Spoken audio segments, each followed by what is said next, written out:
അപ്പോൾ വീട് കാണണ്ടേ? വാ.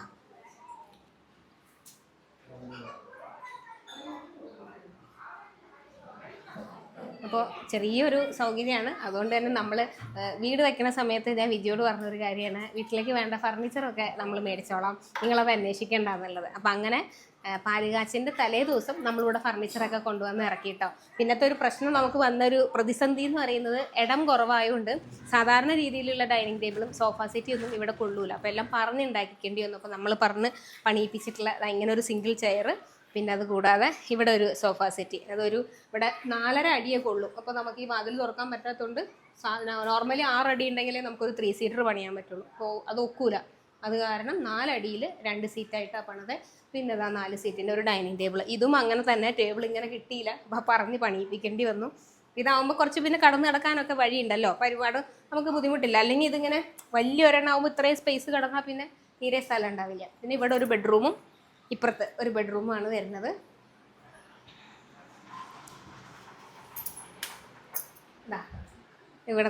ഇവിടെ ഈ റൂമിലേക്ക് ഒരു കട്ടിലും അപ്പുറത്തെ റൂമിലേക്ക് ഒരു കട്ടിലും ബെഡും. ഇവിടെയാണെങ്കിൽ ഗിഫ്റ്റ് കിട്ടിയ സാധനങ്ങളൊക്കെ വെച്ചിരിക്കേണ്ടതാണ് കേട്ടോ. വേറെ ഒന്നും അടുക്കി പറക്കിയിട്ടില്ല, അങ്ങനെ കിടക്കണുള്ളൂ. അപ്പോൾ ആളുകൾ കൊണ്ടുവന്നതും പല ഫ്രണ്ട്സും അങ്ങനെയൊക്കെ ആയിട്ട് വന്ന ഗിഫ്റ്റുകളെല്ലാം ഇവിടെ ഒടുക്കി വെച്ചിരിക്കുകയാണ്. ഞാൻ പിന്നെ ഉദ്ദേശിച്ചത് ഒരു അലമാരിയും കൂടിയാണ്, 2 റൂമിലേക്കും ഓരോ അലമാരിയും കൂടെ മേടിക്കാമെന്ന്. പക്ഷേ അപ്പോൾ ഞാൻ ഇവിടെ അളവെടുക്കാൻ വേണ്ടി വന്നായിരുന്നു, കട്ടിലിൻ്റെ അളവും പിന്നെ സോഫ സെറ്റിൻ്റെ. അപ്പോൾ അളവെടുക്കാൻ വന്നപ്പോൾ വിജി പറഞ്ഞു ഇവിടെ ഓൾറെഡി ഇങ്ങനെ കബോർഡ് ചെയ്തിട്ടുണ്ട്, പിന്നെ ഒരു അലമാരി ഉണ്ട് പഴയത്. അപ്പോൾ അതുകൊണ്ട് അലമാരി വേണ്ടാന്ന് പറഞ്ഞുകൊണ്ട് അപ്പോൾ അത് ഒഴിവാക്കി. ഈ ഒരു ബാത്റൂം ഇതിവിടെ അറ്റാച്ച്ഡാണ് ഈ ഒരു ബെഡ്റൂമിൽ. പിന്നെ ഒരെണ്ണം കോമൺ ആയിട്ട്. പിന്നെ ഇതാണ് കിച്ചൺ. ഇവിടെ ഒതുക്കലും പറക്കലൊക്കെ നടന്നുകൊണ്ടിരിക്കണേ ഉള്ളൂ. സ്റ്റൗ ഒന്നും ഇങ്ങോട്ട് കയറ്റിയിട്ടില്ല. ഇങ്ങനെ സ്റ്റൗ ഇനി ഇവിടെ വെക്കാനുള്ളതാണ്, ഇങ്ങടേക്കാണ് ഇത് വരുന്നത്. അപ്പോൾ സ്റ്റൗ വെക്കണം. പിന്നെ അതാ കബോർഡൊക്കെ നല്ല സൂപ്പറായിട്ട് ചെയ്തിട്ടുണ്ട്, നല്ല വർക്കാട്ടോ. നമുക്ക് കാണുമ്പോൾ തന്നെ നല്ല അടിപൊളിയായിട്ട് കബോർഡ് വർക്കുകളൊക്കെ ചെയ്തിട്ടുണ്ട്. പിന്നെ ബാക്കിയുള്ള ക്ലീനിങ്ങും പിന്നെ ബാക്കി ഒതുക്കൽ, അതായത് ഇതെല്ലാം ഓരോ സ്ഥലത്ത് ഇനി അടുക്കി ഒതുക്കി വെക്കണമല്ലോ. അത് ഒരു മാസമെങ്കിലും എടുത്താലാണ് ഇതൊക്കെ ഒന്ന് സെറ്റായി വരുള്ളൂ. പുറത്തൊരു വർക്ക് ഏരിയയും കൂടി ഉണ്ട്. ഇവിടെയാണ് നമ്മൾ പാല് കാച്ചിയത്. അവിടെയാണെങ്കിൽ വിറകടുപ്പൊക്കെയാണ് സെറ്റ് ചെയ്തിട്ടുള്ളത്. ഇതാണ് വിജിയുടെ ഒരു സ്വപ്നം. വീടിൻ്റെ കൂടെ തന്നെ വിജി പറഞ്ഞൊരാഗ്രഹമാണ് ഇവിടെ ഒരു പൂജ മുറി വേണം. അപ്പോൾ അത് സാധാരണ എല്ലാവരും വീടിൻ്റെ ഉള്ളിലല്ലേ ചെയ്യുന്നത്. അപ്പോൾ ഇവിടെ പുറമെ നമ്മൾ അതിന് വേണ്ടി ഒരു സ്ഥലം സെറ്റ് ചെയ്ത് ഒരു ചെറിയൊരു അമ്പലമൊക്കെ പോലെ അല്ലേ വിജി? ഒരു ക്ഷേത്രം പോലെ അങ്ങനെ തന്നെ ഇവിടെ പണിത് വെച്ചിരിക്കുകയാണ് കേട്ടോ.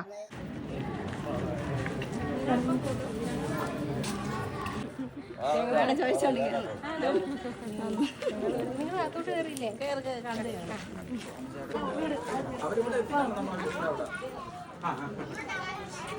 നമസ്കാരം, പുതിയൊരു വീഡിയോയിലേക്ക് എല്ലാവർക്കും സ്വാഗതം. കഴിഞ്ഞ 1 വർഷമായിട്ട് നമ്മൾ കാത്തിരുന്ന ആ ദിവസമാണ് ഇന്ന്. വേറെ ഒന്നുമല്ല, എല്ലാവർക്കും അറിയാം, ഞാൻ ഫേസ്ബുക്കിലും യൂട്യൂബിലും ഒക്കെ പോസ്റ്റ് വിട്ടായിരുന്നു. ഇന്നാണ് വിജിയുടെ വീടിൻ്റെ പാല് കാച്ചൽ. ഇതാണ് കേട്ടോ, വീടിൻ്റെ ഫ്രണ്ടിൽ നിൽക്കുകയാണ്. 12 മണിയോടുകൂടിയാണ് നമ്മൾ പാല് കാച്ചൽ ചടങ്ങൊക്കെ, രാവിലത്തെ പൂജ കാര്യങ്ങളൊക്കെ കഴിഞ്ഞു.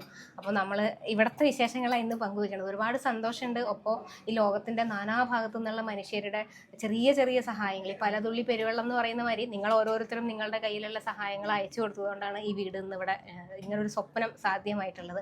അപ്പോൾ ഞാൻ അന്നും ഒരുപാട് നന്ദി എല്ലാവരോടും പറയുന്നുണ്ട്. ഇന്നും അത് തന്നെ പറയാനുള്ളൂ. നിങ്ങൾ ആരും സഹായിച്ചില്ലെങ്കിൽ ഇന്ന് ഇതിവിടെ ഉണ്ടാവില്ല. നമ്മളൊരു സ്വപ്നം മാത്രമായിട്ട് നിന്ന് പോയേനെ. കൃത്യം 1 വർഷക്കാലം കൊണ്ട് ഇവിടെ ഇങ്ങനെ ഒരു വീട് 3 സെൻറ്റ് സ്ഥലം മേടിച്ച് അതിനകത്ത് ഒരു വീട് പണിയാൻ പറ്റിയെന്ന് പറഞ്ഞാൽ അതൊരു ചില്ലറ കാര്യമൊന്നുമല്ല ഇന്നത്തെ കാലത്ത്. ഒരുപാട് സന്തോഷമുണ്ട്. വിജിയും കുഞ്ഞുങ്ങളും എല്ലാവരും വളരെ സന്തോഷമായിട്ടിരിക്കുകയാണ്. നമ്മൾ പാലുകാച്ചിന് വേണ്ടി വെയിറ്റ് ചെയ്യുകയാണ് ഇനി.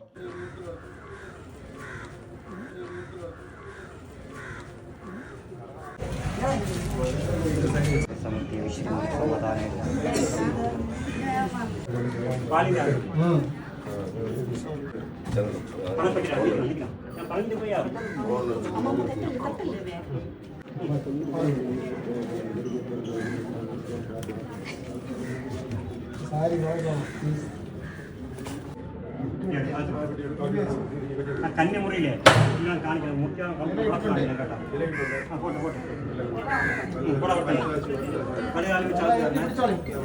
പണപ്പെട്ടി തല വയ്ക്കേണ്ടത് കന്യാമുറി പോണേ. എല്ലാവരും വരാൻ പറഞ്ഞു.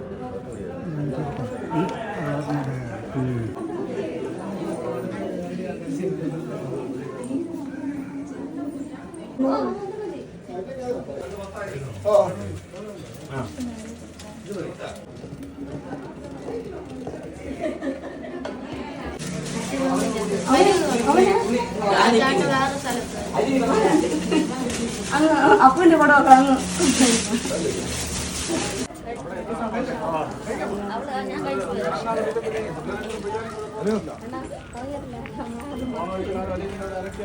നല്ല അഭിപ്രായം.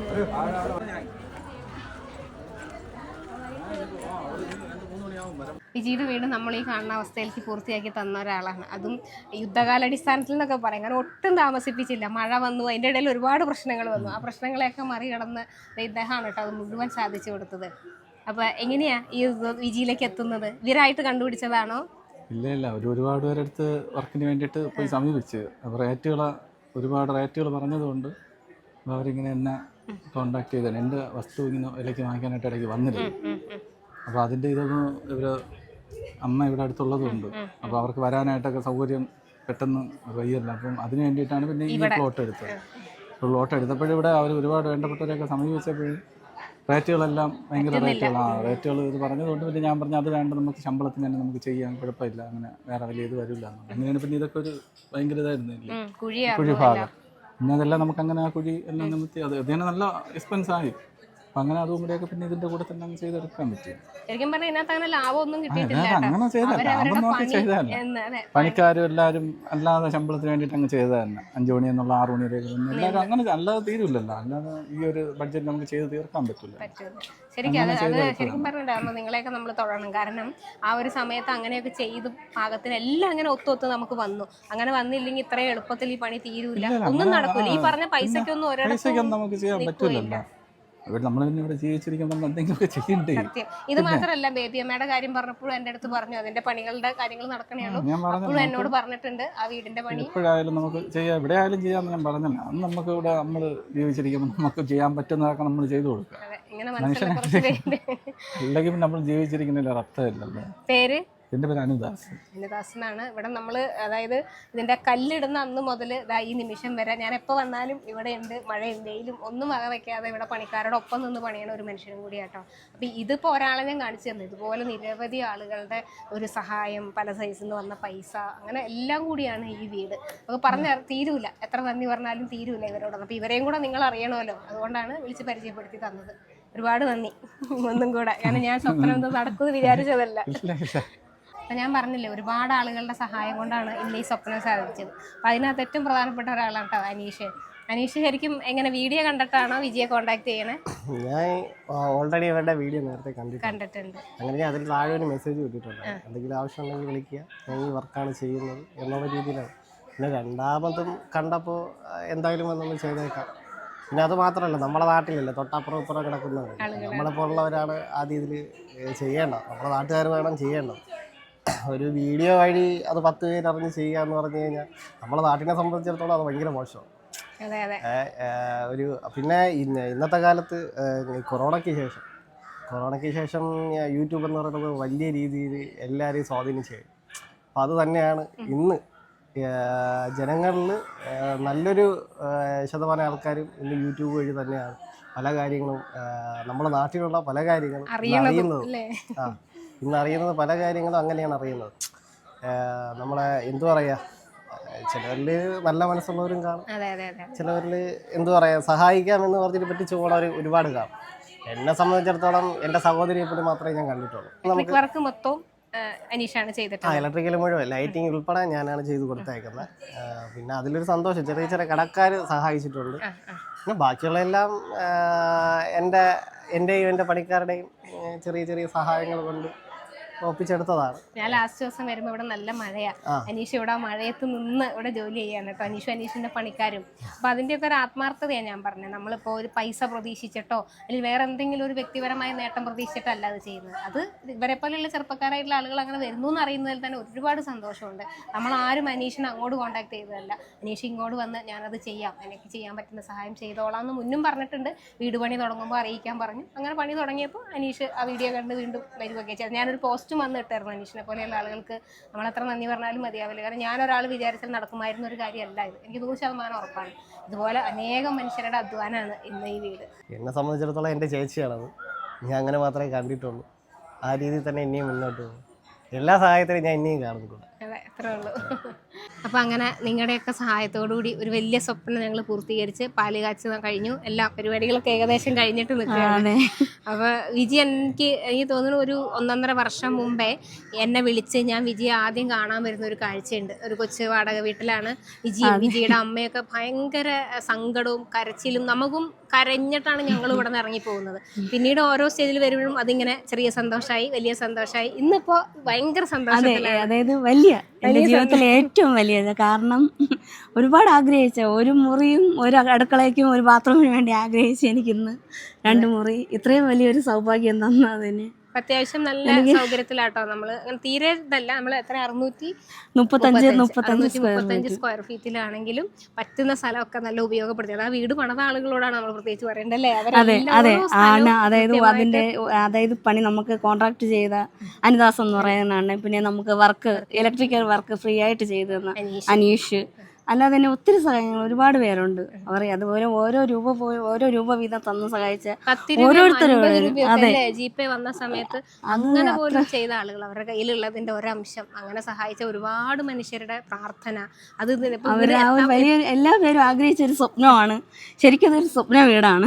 എനിക്ക് തോന്നുന്നു ഞാനിങ്ങനെ വിജീനെ ഓരോ സ്റ്റേജിൽ വന്ന് കാണുമ്പോൾ ചിലപ്പോൾ ഭയങ്കര കൂടുതലായിരിക്കും, വയ്യാത്ത സ്റ്റേജ് ആയിരിക്കും, ചിലപ്പോൾ വിജി ഭയങ്കര അവശതയിലായിരിക്കും. പക്ഷെ എന്നാലും ഇപ്പൊ മനസ്സിന് സന്തോഷം. കാരണം എന്റെ വലിയൊരു ആഗ്രഹം നടന്നപ്പോ ഞാൻ എന്റെ രോഗാവസ്ഥ മറന്നു പോയി. കാരണം അസുഖം പോലും മറന്നിട്ടാണ് ഞാൻ ഇരിക്കുന്നത്. എന്റെ വലിയൊരു സ്വപ്നം പൂർത്തിയാകുമ്പോഴത്തേക്ക് ഇന്നിപ്പോ ഒരുപാട് സമയം നിന്നും ഒത്തിരി സമയം ആളുകൾ വരിക ചെയ്യല്ലേ. അപ്പൊ അതിന്റെ ഭാഗമായിട്ട് ഇടയ്ക്കിടയ്ക്ക് വയ്യാണ്ടാവുന്നുണ്ട്. എന്നാലും ആ ഒരു സന്തോഷത്തിൽ നമ്മളിങ്ങനെ നിൽക്കുകയാണ്.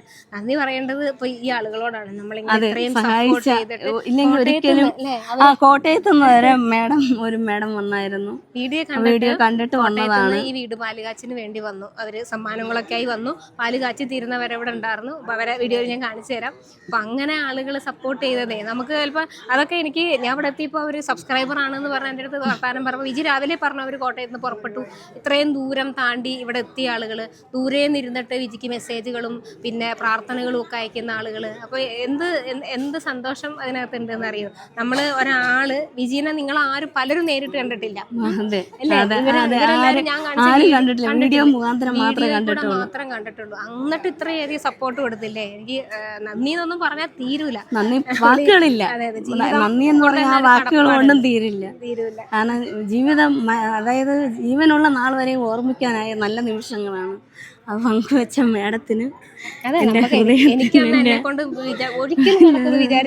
പക്ഷെ ഞാൻ ആദ്യം അതായത് ഒരു വീഡിയോ ചെയ്ത സമയത്ത് ഞാൻ വിളിക്കാതിരുന്നു. പക്ഷെ എന്തെങ്കിലും നമ്മളതൊരു സ്വപ്നം അത് പൂർത്തിയാവുമ്പോ അത് അറിയിക്കുക എന്നുള്ള ഒരു ഇതാണ്. പിന്നെ വസ്തു മേടിച്ചത് പിന്നെ ധൈര്യമായി വീട് അവിടെ പൂർത്തിയാവും. അതെ, ഒന്നും നടന്നില്ല. ആദ്യം വെച്ച സ്ഥലം നടന്നില്ല, മുടങ്ങിപ്പോയി. പിന്നെ അങ്ങോട്ട് നല്ല സ്പീഡിലാണ് എല്ലാ കാര്യങ്ങളും. എല്ലാം 9 മാസങ്ങൾ കൊണ്ട് നല്ല രീതിയിലാണ് എല്ലാം രീതിയിൽ നടന്നത്. നല്ല രീതിയിൽ അതിന് ഒത്തിരിയേറെ ഹൃദയം നിറഞ്ഞ നന്ദി. എല്ലാം നന്നായിട്ട് നടക്കും. ഇനിയിപ്പോ നമുക്ക് ഭയങ്കര പ്രതീക്ഷയാണ്. കാരണം ഇവിടം വരെ എത്തിയല്ലോ. അതിന്റെ ഇടയിൽ ഞാനിങ്ങനെ വിചാരിച്ചിരുന്നു ഓരോ സമയത്ത് മഴ ശല്യം. അതെ, അങ്ങനെയൊക്കെ. പക്ഷെ എന്നാലും വിചാരിച്ച സമയത്ത് തന്നെ നമുക്ക് പാല് കാച്ചി ഗൃഹപ്രവേശം, അതായത് അകത്ത് കയറാനായിട്ട് കഴിഞ്ഞു. ഇനി നന്ദി, ഒരുപാട് നന്ദി. സഹായിച്ചവർക്കും പ്രാർത്ഥിച്ചവർക്കും ഹൃദയം നിറഞ്ഞ നന്ദി പറഞ്ഞാലും തീരാത്ത, എന്നാലും 1000 നന്ദി.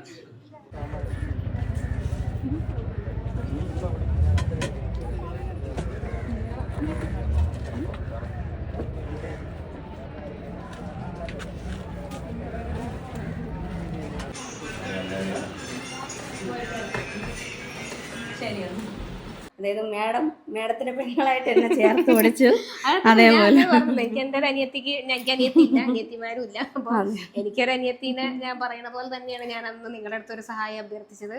അന്ന് എനിക്ക് ഓർമ്മയുണ്ട്, ഫസ്റ്റ് ഞാൻ വിജയനെ കാണാൻ വരുമ്പോൾ വിജിയുടെ അമ്മയൊക്കെ കരഞ്ഞൊരു കരച്ചില്. ആ ഒരു ദിവസത്തുനിന്ന് നമ്മൾ ഇന്ന് ചിരിയുടെ അതിലേക്ക് വന്നിട്ടുണ്ടെങ്കിൽ നിങ്ങൾ കുറേ പേര് ചേർത്ത് പിടിച്ചോണ്ടാണ്. ആ ഒരു നിമിഷം ഓർമ്മയിൽ നിൽക്കുമ്പോൾ അത് പറയാം, അതിന് വാക്കുകളൊന്നും വരില്ല മേഡം.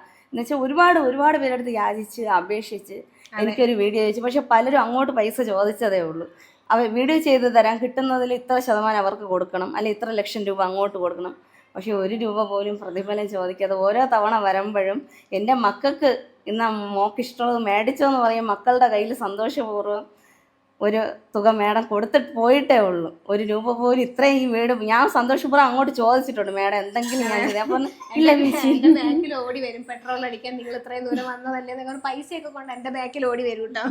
അത് നമ്മൾ ഇതിനകത്ത് സാമ്പത്തിക ലാഭം കണ്ടേച്ചുമല്ല ഞാൻ ഇതിലേക്ക് വന്നത്. പക്ഷെ ആ കാണിച്ചൊരു മനസ്സ് വലിയ കാരണം ഒരുപാട് പേര് തിരിഞ്ഞു നോക്കാതെ ഇരുന്നിട്ടും ഒരുപാട് പേര് നിഷേധിച്ചിട്ടും പക്ഷേ ദൈവമായിട്ട് അപ്പോഴും എൻ്റെ കൊണ്ടെത്തിച്ചത് ഞാൻ വിളിക്കുന്ന എൻ്റെ ഭഗവതി അമ്മ കൊണ്ടെത്തിച്ച ആളാണ് എൻ്റെ മേഡം. അതുകൊണ്ട് ഞാൻ ഇന്നലെ ഇവിടെ വന്ന വിജിയുടെ ബന്ധുക്കളൊക്കെ പറഞ്ഞു. അപ്പൊ ഞാൻ പറയില്ല, വിജിക്ക് ഒരു യോഗവും കൂടി ഉണ്ട്. നമ്മൾ മാത്രം വിചാരിച്ചിട്ട് കാര്യമില്ലല്ലോ, നമുക്കൊരു വീട് വെക്കാൻ, കല്യാണം കഴിക്കാനൊക്കെ ഒരു സമയം എന്ന് പറയില്ലേ, അങ്ങനെ ഒരു യോഗവും കൂടെ ഇതിന്റെ ബാക്കിലുണ്ടല്ലോ. അത് വെറുതെ നടന്നതൊന്നല്ല. വിജി എനിക്ക് തോന്നുന്നു ഒരുപാട് നാള് ഫേസ്ബുക്കിലൊക്കെ നിരന്തരം പോസ്റ്റ് ഞാനും കണ്ടിട്ടുണ്ട് അങ്ങനെ. പക്ഷെ അന്നൊന്നും എന്റെ ശ്രദ്ധയിൽ ഇത് പെടുന്നില്ല. എനിക്ക് പേഴ്സണലി മെസ്സേജ് അയക്കുന്നത് വരെ വിജിയോട് ഞാൻ സംസാരിച്ചിട്ടില്ല. കാരണം കുറെ പോസ്റ്റുകളുടെ അടിയിൽ വിജി ഇങ്ങനെ പറയും, ഞാൻ ഇന്ന രോഗത്തിന് എനിക്ക് പ്രശ്നമാണ്, എനിക്ക് ഒരു വീടില്ല, ചെറിയ മക്കളുണ്ട്, എന്നെ ഒന്ന് സഹായിക്കുമോ എന്നൊക്കെ ചോദിക്കുന്ന മെസ്സേജുകൾ ഞാനും കണ്ടിട്ടുണ്ട് ഫേസ്ബുക്കിൽ. പക്ഷെ പലതും ഫേക്ക് ആണോ അല്ലയോ എനിക്കറിയില്ലല്ലോ. എനിക്ക് പേഴ്സണലി വിജി അയച്ചു കഴിഞ്ഞപ്പോൾ ഞാൻ വിജിയോട് ആദ്യം പറഞ്ഞത്, എനിക്ക് നിങ്ങളുടെ വാർഡ് മെമ്പറുടെ നമ്പർ തരൂ, ഞാനൊന്ന് അദ്ദേഹത്തെ വിളിക്കട്ടെ. അപ്പൊ 2 വാർഡ് മെമ്പർമാരുടെ നമ്പറും വിജി എനിക്ക് അയച്ചു തന്നു. അതായത് വിജി താമസിക്കുന്ന സ്ഥലവും വീട് വെക്കാൻ പോകുന്ന സ്ഥലവും 2 ആളുകളെ ഞാൻ വിളിച്ചു. 2 പേരും എൻ്റെ അടുത്ത് വളരെ സഹകരണത്തോടുകൂടി പറഞ്ഞു, എന്ത് ചെയ്യാൻ പറ്റുമോ അത് ചെയ്തു കൊടുക്കണം, ഒരു നിവൃത്തിയില്ല, ഇതിനകത്ത് ഒരു കള്ളത്തരവും ഇല്ല, സത്യസന്ധമായിട്ടുള്ള കാര്യങ്ങളാണ് ആ കുട്ടി പറഞ്ഞത്. പിന്നെ എനിക്കതൊരു ആക്സിഡന്റ് ഒക്കെ പറ്റി, ഞാൻ കുറച്ച് ദിവസത്തേക്ക് എനിക്ക് വണ്ടി പറഞ്ഞ സമയത്ത് എത്തുക തന്നെ എന്റെ പ്രശ്നം കൊണ്ട് കുറച്ചൊന്ന് വൈകി. ഞാൻ അതിൽ നിന്നൊന്ന് റിക്കവർ ആയി കഴിഞ്ഞപ്പോൾ ഞാൻ വിജിയുടെ അടുത്തേക്ക് വരുവാണ് ചെയ്തത്. അന്ന് വന്നിട്ട് പോയപ്പോൾ സഹിക്കാൻ പറ്റുന്ന ഒരു കണ്ടീഷൻ ആയിരുന്നില്ല. ആ ഒരു നിലമയില. കാരണം അന്ന് മേഡത്തിന് ഓർമ്മയുണ്ട്, എൻ്റെ മോൻ്റെ ഒരു സൈക്കിള് വിറ്റ്, അതും ഒരു സെക്കൻഡ് ഹാൻഡ് സൈക്കിളാണ്. അന്ന് അവൻ എൻ്റെ വയ്യായി കണ്ട് 3-4 മാസം മരുന്നുകൾ മുടങ്ങി. അപ്പോൾ ഭക്ഷണം ഉണ്ട്, റേഷനരി ഉണ്ട്, ഇല്ല എന്ന് പറയാനില്ല. പക്ഷേ വേറെ പാലോ അവർക്ക് 10 രൂപയുടെ ബിസ്ക്കറ്റോ ഒന്നും മേടിക്കാൻ പറ്റാത്ത വലിയൊരു സാഹചര്യം, എൻ്റെ മരുന്നുകൾ പോലെ. അന്നേരം ആ സൈക്കിള് കണ്ടിട്ട് എൻ്റെ മോൻ എന്നോട് ചോദിച്ചു, അമ്മ എൻ്റെ ഈ സൈക്കിൾ കൊടുത്തു കഴിഞ്ഞാൽ അമ്മയ്ക്കുള്ള മരുന്ന് വാങ്ങിക്കാനുള്ള പൈസ കിട്ടുമെന്ന്. അവിടെയാണ് എനിക്കറിയണ്ട. കാരണം അവരെ ഭക്ഷണത്തിനെ കുറിച്ച് പോലും അവർ ആ നിമിഷം ചിന്തിക്കാതെയാണ്. ഇനി വേണ്ട, ഇനി കരച്ചിൽ വേണ്ട. ഒരുപാട് കരഞ്ഞു വെച്ചാൽ എത്ര നാളായി കരയുന്നതാണ്. ഇനി വേണ്ട, ഇനി നമ്മുടെ ഒരു വലിയൊരു സ്വപ്നം നടന്നു. ഇനി വിജിയുടെ ആരോഗ്യം അത് ഇനി എനിക്ക് തോന്നുന്നു ഇപ്പൊ വിജി കുറച്ച് ബെറ്ററാണ്. കാരണം മനസ്സിലൊരു സന്തോഷം വലിയൊരു ആഗ്രഹം നടന്ന സന്തോഷം, അത് പറഞ്ഞറിയിക്കാൻ പറ്റാത്ത എൻ്റെ ഏറ്റവും വലിയ അതായത് ഓരോരുത്തർ വീടെന്ന് എല്ലാ മനുഷ്യർക്കും ഉണ്ട് വീടെന്നുള്ള സ്വപ്നം, അതെനിക്കറിയാം. പക്ഷേ ഞങ്ങൾ 2 പേരും വയ്യായികയായിപ്പോയി, എനിക്ക് മക്കളെ കാര്യം പോലും നോക്കാൻ പറ്റാത്തൊരവസ്ഥയായിപ്പോയി. അങ്ങനെയൊക്കെ ആയപ്പോഴത്തേക്കാണ് മനസ്സ് വല്ലാണ്ട് തകർന്നു പോയത്. പിന്നെ അവിടെ നാണക്കേടെ വേറെ ഒന്നും ഞാൻ ചിന്തിക്കും. കാരണം ബന്ധുക്കളടുത്ത് ആരടുത്തും യാചിച്ചില്ല, അറിയാത്തവരോട് യാചിക്കാൻ ഞാൻ നോക്കി. അങ്ങനെയാണ് മേഡത്തിന് മെസ്സേജ് ഇട്ട്. ഇന്നലെയും മെനിങ്ങാന്നും ഒക്കെ മേഡം ഇവിടെ ഉണ്ടായിരുന്നു, ഇന്നും മേഡം ഇവിടെ വന്നു. എല്ലാം പൂർത്തിയാവണത് വരെ മേഡം ഓരോ കാര്യങ്ങൾക്കും പങ്കെടുത്ത് എനിക്കൊപ്പം തന്നെ ഉണ്ടായിരുന്നു. എനിക്ക് ഹൃദയത്തിന്റെ ഭാഷയിലെന്നല്ല, എനിക്ക് നന്ദി പറയാൻ പറ്റില്ല മേഡം. അതിനും അപ്പുറം വാക്കുകളുണ്ടോന്ന് എനിക്ക് അറിഞ്ഞുകൂടാ. പക്ഷേ എന്റെ കൂടെ പുറപ്പായിട്ട് മാത്രമേ ഞാൻ കരുതിയിട്ടുള്ളൂ. കാരണം നമ്മുടെ ഒരു ബന്ധുവിന്റെ വീട്ടിൽ വരുന്ന അതുപോലെ തന്നെയാ. ഇന്നലെ പാലുകാച്ചി കൂടാൻ വരുന്നതായാലും ഇനി ഇടയ്ക്ക് ഞാൻ ഇനിയും വരും. ഇനി വീഡിയോയിൽ ചിലപ്പോൾ നിങ്ങൾ വിജയിനെ ഇനി എന്തെങ്കിലും വിശേഷങ്ങളൊക്കെ ഉണ്ടെങ്കിൽ ഞങ്ങൾ പങ്കുവയ്ക്കും എന്നല്ലാതെ വീഡിയോയിൽ കൂടെ ചിലപ്പോൾ വിജി ഇല്ലെങ്കിലും ഞങ്ങൾ ഇവിടെ വരും. ഞാൻ വിജിയോട് പറയുന്നുണ്ട് ഒരു ചെറിയ തട്ടുകട പോലെ എന്തെങ്കിലും തുടങ്ങണം ഇനി. കാരണം രാജിക്കായാലും വേറെ കഠിനമായിട്ടുള്ള പണിക്കൊന്നും പോകാൻ പറ്റുന്ന കണ്ടീഷനൊന്നല്ല. അപ്പൊ അതൊക്കെ അങ്ങനെ എന്തെങ്കിലും തുടങ്ങിയാൽ ഞാൻ അതിന്റെ വീഡിയോ ഞാൻ ഇടും. അപ്പൊ നിങ്ങൾ ഭക്ഷണം കഴിച്ച് അന്നേരം സഹായിക്കണം അല്ലേ? അതെ ഓരോ ഇതും ഇനി എന്തായാലും മുന്നോട്ട് നമ്മളെക്കുള്ള നല്ല ജീവിതത്തിൽ സംഭവിക്കുന്ന എന്ത് നല്ല കാര്യത്തിനും മേഡം ആയിരിക്കും മുന്നിട്ട് അതിന് നിൽക്കുന്നത്. മേഡവും ഉണ്ടാവും, എൻ്റെ അനിയനായ സോനുവും ഉണ്ടാവും കൂടെ തന്നെ. ഇപ്പൊ നമുക്ക് കൂടെ പിറന്ന് തന്നെ സഹോദരനാവണമെന്നില്ല. പക്ഷെ അല്ലാതെ നമ്മളിപ്പോ ഏതോല്ലോ നാട്ടിൽ കൂടെ ഒക്കെ പോകുന്ന എത്ര സ്ഥലത്ത് എന്തോരം അമ്മമാരുണ്ടെന്ന് അറിയോ? എന്നെ വിളിക്കുന്ന അല്ലെങ്കിൽ ഞാനൊന്ന് വിളിക്കുമ്പോ ഫോൺ വിളിയിലും മോളേന്ന് വിളിക്കുന്ന എത്രയോ ആളുകളുണ്ട്. അപ്പൊ കൂടെ പിറപ്പ് രക്തബന്ധം അതിനൊക്കെ അപ്പുറത്തേക്കുള്ള ബന്ധങ്ങളും ഉണ്ട്. നമ്മള് വിജീനെ കണ്ടിട്ടില്ലാത്ത എത്രയോ അതെ സത്യമാണ്, കണ്ടിട്ട് പോലും ഇല്ലാത്ത ആൾക്കാർ. കാരണം ഒരുപക്ഷെ വീഡിയോ വഴി മാത്രമായിരിക്കണം അവരെന്നെ കണ്ടിട്ടുള്ളത്. കോട്ടയത്ത് വന്നു ഞാൻ പറഞ്ഞില്ലേ. അപ്പൊ അവരൊക്കെ ഇത്രയും ദൂരം അവരുടെ ഒരു ദിവസം മെനക്കെട്ട് കോട്ടയത്ത് നിന്ന് ഇവിടം വരെ വന്നു. അതൊക്കെയല്ലേ മനുഷ്യ സ്നേഹം എന്ന് പറയുന്നത്. നമ്മളെ കൂടെ പറപ്പുകളല്ല, എന്നെയും കണ്ട് വിശേഷമൊക്കെ പറഞ്ഞിട്ടാ പോയത്. തിരിച്ചവര് അങ്ങ് വരെ പോകാനുള്ളതുകൊണ്ട് ഫുള്ള് തീരണ വരെ നിന്നില്ല. ഒരു 1:30 ആയപ്പോഴേക്കും അവരും പോയി. അവരും എനിക്ക് വലിയൊരു ഗിഫ്റ്റ് കൊണ്ടുവന്ന ഒരു ആറന്മുള കണ്ണാടി, ആറന്മുള കണ്ണാടിയാണ് അവർ കൊണ്ടുവന്ന ഗിഫ്റ്റ്. ഞങ്ങളെയൊക്കെ കാണിച്ചേച്ചാ പോയത്. ഇതാണ് കേട്ടോ അവർ കൊണ്ടുവന്ന ഗിഫ്റ്റ്. നമ്മുടെ ഭഗവതി അമ്മയ്ക്ക് അവിടെ വെക്കാൻ വേണ്ടിയിട്ട് അല്ലേ. എന്താ ഭംഗി നോക്ക്.